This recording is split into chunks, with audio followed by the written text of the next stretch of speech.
നമസ്കാരം നന്ദു ചേട്ടാ. ഒരുപാട് കഥാപാത്രങ്ങൾ, അത് ചെറുതാണെങ്കിലും നമ്മൾ എപ്പോഴും ഓർത്തിരിക്കുന്ന, ശ്രദ്ധിക്കപ്പെട്ട, അതിനൊക്കെ ചെറുതാവുന്നതിനൊക്കെ കാരണമുണ്ട്. നമസ്കാരം നന്ദു ചേട്ടാ. നമസ്കാരം ബ്രദർ.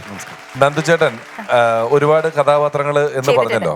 നന്ദു ചേട്ടൻ ഒരു മിമിക്രി ആർട്ടിസ്റ്റ് ആയിരുന്നു. നാദൃശ്യയുടെ ഒക്കെ സംഘത്തിലുള്ള മിമിക്രി ആർട്ടിസ്റ്റ് ആയിരുന്നു. അവിടെ നിന്നാണ് നന്ദു ചേട്ടന്റെ തുടക്കം. നമ്മൾ പറയുന്ന ആദ്യത്തെ സ്വകാര്യ ചാനലിലെ ടെലിവിഷൻ പരിപാടികളിലൊക്കെ വളരെ ആക്റ്റീവ് ആയിട്ടുള്ള ആളാണ്. ഓഡിയോ കാസറ്റുകളിലൊക്കെ ആക്റ്റീവ് ആയിരുന്നു. ഒരു പോയിന്റ് എത്തിയപ്പോൾ നന്ദു ചേട്ടന്റെ സിനിമയുടെ പ്രൊഡക്ഷൻ മേഖലയിലേക്ക് അദ്ദേഹം തിരിഞ്ഞു. സിനിമയുടെ പ്രൊഡക്ഷൻ മേഖലയിലായതുകൊണ്ടാണ് അദ്ദേഹം ആ പടങ്ങളിൽ ഡയറക്ടർ നിർബന്ധിക്കുമ്പോൾ കയറി ചെറിയ വേഷം ചെയ്യുന്നതാണ്. അദ്ദേഹം പ്രൊഡക്ഷൻ കൺട്രോളറോ എക്സിക്യൂട്ടീവോ ഒക്കെ ആയിട്ടുള്ള സിനിമകളിലാണ് പോയി ഈ ചെറിയ ചെറിയ സാധനങ്ങൾ നന്ദുചേട്ടൻ കയറി ചെയ്യുന്നത്. ഒരു നിർമ്മാണ നിർവഹണം നിർവഹിക്കുമ്പോൾ ഒരുപാട് പാടുണ്ടല്ലോ, ഇത്രയും ആർട്ടിസ്റ്റുകളെ കോർഡിനേറ്റ് ചെയ്യണമല്ലോ. അങ്ങനെ നന്ദുചേട്ടൻ ചെയ്ത ആർട്ടിസ്റ്റുകളെ കോർഡിനേറ്റ് ചെയ്യാൻ വളരെ എളുപ്പമുള്ള ഒരു ചെറിയ പടമുണ്ട്. നന്ദുചേട്ടൻ എക്സിക്യൂട്ടീവ് ആയ പടമാണ് 2020 എന്ന് പറയുന്ന പടം. 2020യുടെ എക്സിക്യൂട്ടീവ് നന്ദുചേട്ടനാണ്. ഞാൻ ആദ്യമായിട്ട് ഒരു സിനിമയിൽ അഭിനയിക്കുന്നത് നസ്രാണി എന്ന് പറയുന്ന മമ്മൂക്കയുടെ സിനിമയാണ്. മമ്മൂക്കയുടെ സിനിമയിൽ ഒരു ആൾക്കൂട്ടത്തിൽ നിന്ന് റിപ്പോർട്ട് ചെയ്യുന്ന ഒരു ജൂനിയർ ആർട്ടിസ്റ്റ് ആയിട്ടാണ് ഞാൻ വിളിക്കുന്നത്. അതിനെന്നെ വിളിച്ചത് ഈ നന്ദുചേട്ടനാണ്. നന്ദുചേട്ടൻ അത് ഓർമ്മയില്ലാഞ്ഞിട്ടാണ്. എനിക്ക് ഓർമ്മയുണ്ട്. നന്ദുചേട്ട എത്ര പടങ്ങൾ കഴിഞ്ഞു ഈ മേഖലയിൽ? ഞാൻ പ്രൊഡക്ഷൻ കൺട്രോളറായിട്ട് ഏകദേശം ഒരു 10-20 പടങ്ങളോളം കഴിഞ്ഞു. എക്സിക്യൂട്ടീവ് അതിന്റെ ഇരട്ടിയായിട്ടുണ്ട്. ഇരട്ടി പടങ്ങൾ, എല്ലാം വലിയ പടങ്ങളാട്ടോ.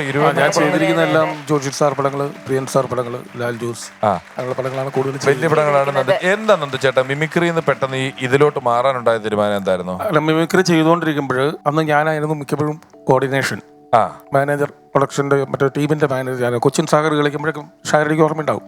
ഞാൻ തന്നെയാണ് ഗ്രൂപ്പ് കണ്ടക്ട് ചെയ്യുന്നതല്ല. അപ്പൊ എന്നോട് അന്ന് ദിലീപ് എന്റെ കൂടെ കളിച്ചോണ്ടിരിക്കുന്ന സമയം, ദിലീപ് അപ്പൊ അന്ന് സിനിമയിലേക്ക് കയറിയ സമയം, ദിലീപ് എന്നോട് പറഞ്ഞു, നിനക്ക് ഒരു മാനേജർ ആകാനുള്ള സാധ്യതയുണ്ട്, ഞാൻ സിനിമയിൽ ഒന്ന് റെക്കമെൻഡ് ചെയ്യാന്ന്. ഞാൻ കിട്ടുന്ന ചാൻസ് അല്ലേ അങ്ങനെ. അപ്പൊ ആ കാലഘട്ടത്തിൽ അതിന് മുമ്പൊക്കെ ചെറിയ ചെറിയ വേഷങ്ങളൊക്കെ അഭിനയിക്കും. ഞാൻ 9ാം ക്ലാസ്സിൽ പഠിക്കുമ്പോഴാണ് ആദ്യത്തെ വേഷം ചെയ്തത്. അതും ഒരു കോർഡിനേഷനോടുകൂടി തന്നെയാണ്. എന്റെ നാട്ടിലായിരുന്നു ഷൂട്ടിങ്. ആ പടത്തിന്റെ ടൈറ്റിൽ പോലെയാണ് ഇപ്പോഴും എന്റെ സമയം. ആ പടത്തിന്റെ ടൈറ്റിലാണ് സമയമായില്ല പോലും.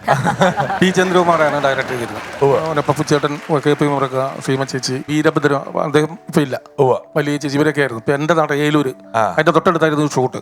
ഒരു വൈകുന്നേരം ആയപ്പോ അതിന്റെ ഒരു സംഘാടകൻ എന്റെ ഒരു പരിചയക്കാരനാണ്. എന്നെ വിളിച്ചിട്ട് പറഞ്ഞു, ഞാൻ ഷൂട്ടിംഗ് കാണാൻ ഗേറ്റിന്റെ പുറത്ത് നിൽക്കുക, പോലീസുകാരകത്തേക്ക് കയറ്റിയിട്ടില്ല. അപ്പൊ അയാൾ എന്നെ കണ്ടു, വേടാ നിനക്ക് ഇവിടെ അമ്പലത്തിലെ കമ്മിറ്റിയൊക്കെ അറിയാവുന്നല്ലേ, എനിക്കൊരു വെള്ളമായിട്ട് ഒരു 10 പേരെ പെട്ടെന്ന് സംഘടിപ്പിച്ചു തരാവും. കമ്പനി വിട്ട് 4 മണിക്ക് പോകുന്ന ആൾക്കാരൊക്കെ വെള്ളം ഷർട്ടും വെള്ളം ഞാൻ എല്ലാത്തിനും പിടിച്ചു കയറി. ഉള്ളിലെല്ലാത്തിന്റെ ആഗ്രഹമുണ്ട്, ആദ്യം ഇല്ല എന്നൊക്കെ പറഞ്ഞു. പിന്നെ ശരിയാണെന്ന് ഞാൻ പൈസയൊന്നും കിട്ടില്ല, വന്നാൽ ചെയ്യാന്നുള്ളു. അപ്പൊ അന്ന് ഒരു 10 പേർക്ക് ഒരു 10-15 പേരെ കൊടുത്തു. ആ കൂട്ടത്തിൽ ഞാനും അച്ഛന്റെ വെള്ളം കൊണ്ട് ഷർട്ട് കൊണ്ട് ഞാനും കയറി ചെന്നു. അന്ന് തന്നെ ചന്ദ്രകുമാർ സാർ കുറച്ച് എറിയും പറഞ്ഞു. എനിക്കറിയില്ലായിരുന്നു എന്താ ചെയ്യേണ്ടതെന്ന്. ഞാൻ പോകുമ്പോൾ ക്യാമറ നോക്കിക്കൊണ്ട് ഞാൻ കൃഷ്ണ രാഷ്ട്രീയ നേതാവെ എന്ന് വിളിച്ചു. അവനെ പുറത്താക്ക, അവനെ വേണ്ട. ആദ്യത്തെ അനുഭവം ക്യാമറ നോക്കി വിളിച്ചു. അതാണ് ആദ്യത്തെ പടം. അതിനുശേഷം ഞാൻ കുറച്ച് കാലങ്ങൾക്ക് ശേഷം മിമിക്സ് ആക്ഷൻ 500 അങ്ങനെ കുറെ പടങ്ങളിൽ അഭിനയിച്ചു.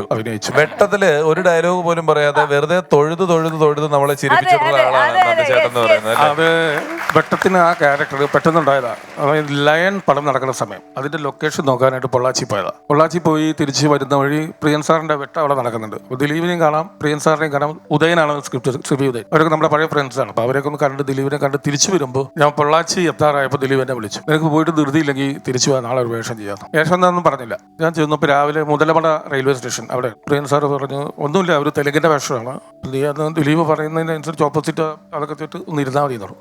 അപ്പൊ ദിലീപ് വെറുതെ ഇങ്ങനെ പറഞ്ഞു എന്ന് എന്നെ നോക്കിയപ്പോൾ ഞാൻ വെറുതെ ഒന്ന് കാണിച്ചു. അത് കഴിഞ്ഞ് രണ്ടാമത് പറഞ്ഞപ്പോൾ ഞാൻ അതറിയാതെ വന്നതാ. അപ്പൊ സാറ് പറഞ്ഞു, നീ അത് കണ്ടിന്യൂ ചെയ്യാൻ പറഞ്ഞു. ദിലീപ് അതിനനുസരിച്ച് കൗണ്ടർ പറഞ്ഞുകൊണ്ടിരുന്നു. അതാണ് അങ്ങനെ ഉണ്ടായതാണ് ആ ക്യാരക്ടർ. ഞാനതാ പറഞ്ഞു, നന്ദുചേട്ടൻ ചെയ്യുന്ന വേഷങ്ങൾ. ഒരിക്കലും ഞാൻ ഇന്റർനെറ്റിൽ ഒരു ട്രോള് കണ്ടു, മലയാള സിനിമയുടെ ആസ്ഥാന വഴിപോക്കൻ എന്ന് പറഞ്ഞിട്ട്. കാരണം എന്താ വെച്ചാൽ നന്ദുചേട്ടനെ പെട്ടെന്ന് ഇപ്പൊ ഞാൻ ഈശോ എന്ന് പറയുന്ന നാദൃശ്യയുടെ പടത്തിന്റെ ലൊക്കേഷനിൽ ഞാൻ പോയപ്പം അവിടെ റിപ്പോർട്ടറായിട്ട് ഞാൻ നസ്രാണി ചെയ്ത വേഷം നന്ദുചേട്ടൻ അവിടെ റിപ്പോർട്ടർ. കാരണം നന്ദുചേട്ടന് അങ്ങനെ ചെയ്യണം എന്നുള്ള ആഗ്രഹം താല്പര്യം. പ്രൊഡക്ഷൻ ഞാനായിരുന്നു. പ്രൊഡക്ഷൻ ഞാനാണ്. അപ്പൊ കയറി ഇരുന്ന് ചെയ്യുന്നതാണ്. എത്ര വർഷം മിമിക്രി ചെയ്തു നന്ദുചേട്ടാ? ഞാൻ തുടങ്ങിയ കാലത്ത് മിമിക്രി ഇല്ല, മിമിക്സ് പരേഡ് ഇല്ല, ഹാസ്യ കലാപ്രകടനം എന്നുള്ള സംഭവങ്ങളാണ്. അന്ന് കലാഭവനൊന്നും ആരംഭിച്ചിട്ടില്ല. അപ്പൊ എനിക്ക് ഈ ഇൻസ്പിറേഷൻ കിട്ടിയത് കൊതുക് താമപ്പച്ചേട്ടനെ അറിയായിരിക്കും, അവരാണ്. അദ്ദേഹം മരിച്ചുപോയി.